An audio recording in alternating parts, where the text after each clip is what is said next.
gonna do things a little bit differently this month. We're gonna talk about the good and the bad.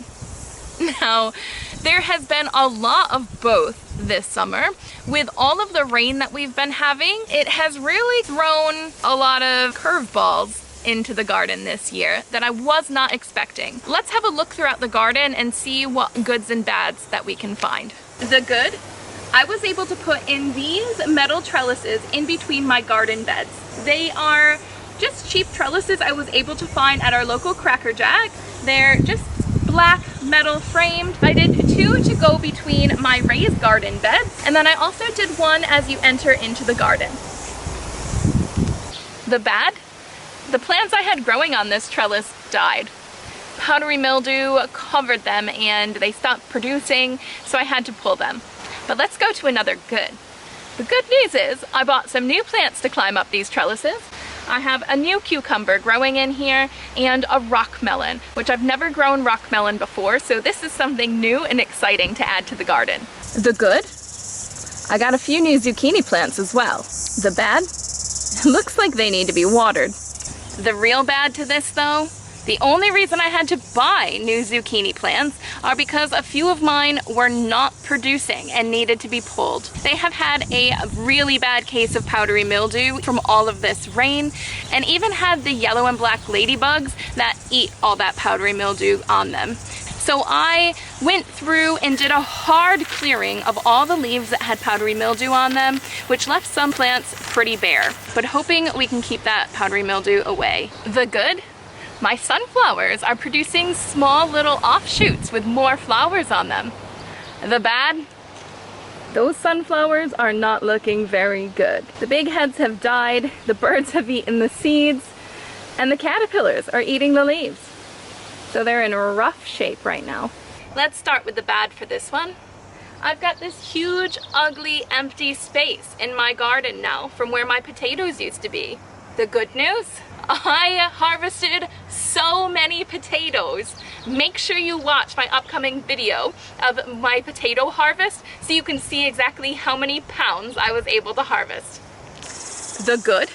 Look how gorgeous and lush these Cape gooseberry plants are.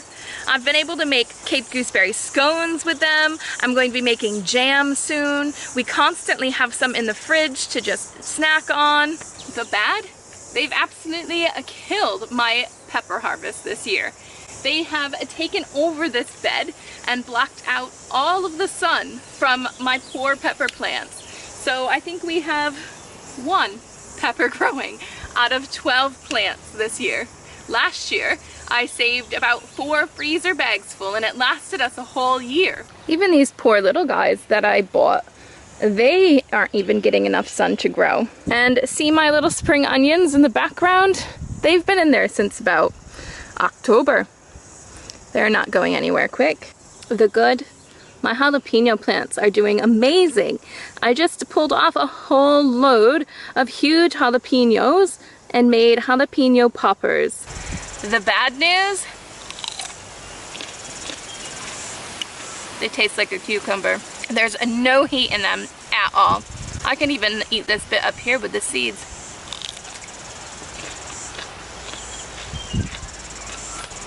Nothing. More good news.